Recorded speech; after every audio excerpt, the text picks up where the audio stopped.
তুমি আমি তো খালি হাত দিয়ে মারি এইভাবে মারি। আর তোমরা দুই হাত দিয়ে ধরো, হ্যান্ড গ্লোভ দিয়ে ধরো, কত হ্যান্ড গ্লোভ পুরো পরে গেল। এই যে হ্যান্ড গ্লোভ দেয় একটা, হ্যান্ড গ্লোভস করি, ওই যে হ্যান্ড গ্লোভস নিয়ে আসো। এই হ্যান্ড গ্লোভ গুলো পুরো গেল পায়াতে ফেলে। এই যে দেখো তোমরা হ্যান্ড গ্লোভস গুলো পুড়ে ফেলাইছো। এই যে এই হ্যান্ড গ্লোভস গুলো পুরো কারণ কি জানো? হ্যাঁ, তোমরা এই যে দেখো এই সুন্দর এবার ধরো, এই যে এবার ধরো হ্যান্ড গ্লোভসটা ধরো, এই যে এবার ধরো, এবার ধরলে কি হয়, এই যে আগুনগুলো আছে না এটার ভিতরে দেখো এই জায়গাটা পুড়ে গেছে, দেখো এই যে পুড়ে গেছে, ঠিক আছে? তাহলে তোমরা এই যে এবার ধরো, এবার ধরলে কি হবে?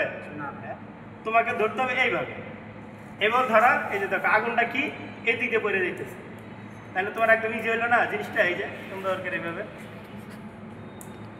এই যে ইয়ে ধরে, এই যে এইভাবে এবার ধরলে দেখো আগুনটা একদম এটা হিট হয়ে যায়। এই হিট হয় না? হিট হলে তোমাকে হাতটা নড়াচড়া হয়ে যায়। আর যখন তুমি এইভাবে ধরবা জিনিসটা, তাহলে তোমার সুন্দর করে একদম রিল্যাক্সে মাখতে পারবে, ঠিক আছে? এখন ঠিক আছে, তোমরা কখনো এইভাবে ধরবা কেমনে? এইভাবে, ঠিক আছে? তাহলে আগুনটা কি এইভাবে করে দেবে, বুঝতে পারছো?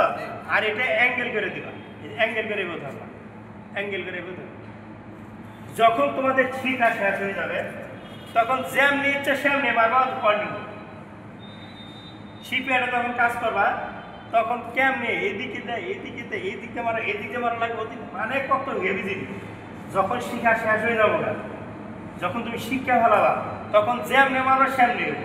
তখন যদি এভাবে মারো এমনি হবে, এভাবে মারবে এমনি হবে।